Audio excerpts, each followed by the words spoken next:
Before we go into like a deep dive of Disco Deli, it's like, let's just start with, how do you do customer discovery? Where do you do it? How do you do it? Do you have enough time? Do you have resources? Are you allowed to do it? Do you have the money to do it?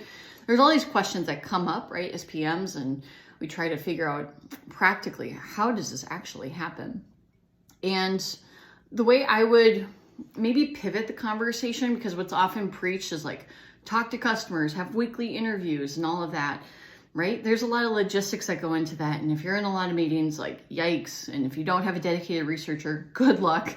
And some of your customers like don't want to talk to you. Some of your customers are combative. That's true story, different company.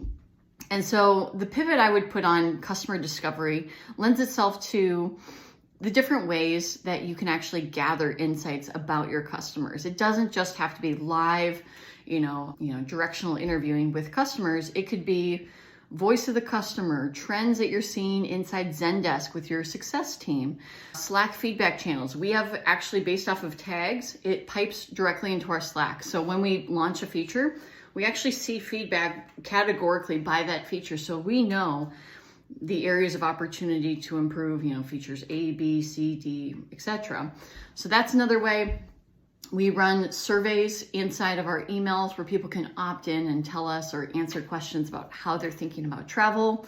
We'll do 1-question surveys inside of our product, just to understand directionally if people are, inclined or thinking about something in a certain way. That can help us determine signal. We can also do A/B tests, fake door tests. There's lots and lots of different ways that stretch beyond the traditional, like, Tuesday at 12 o'clock every week, I talk to Charlie or, some person, because sometimes that can be daunting, overwhelming. Your customers can be kept from you by the sales team, and that doesn't have to stop you from having customer insights or gathering them in a different or creative way. Again, my personal favorite shortcut is to tag team and connect powers with the success team, because they are having hundreds, sometimes thousands, of interactions with your customers, on a daily, monthly basis.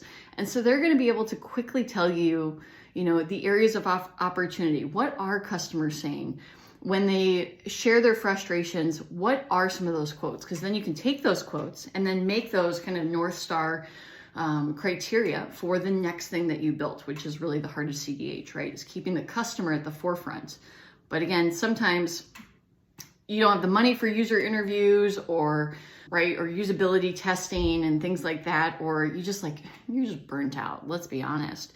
So I want to just illuminate today some of those alternative ways that you can still gather customer insights without necessarily having to do traditional customer discovery.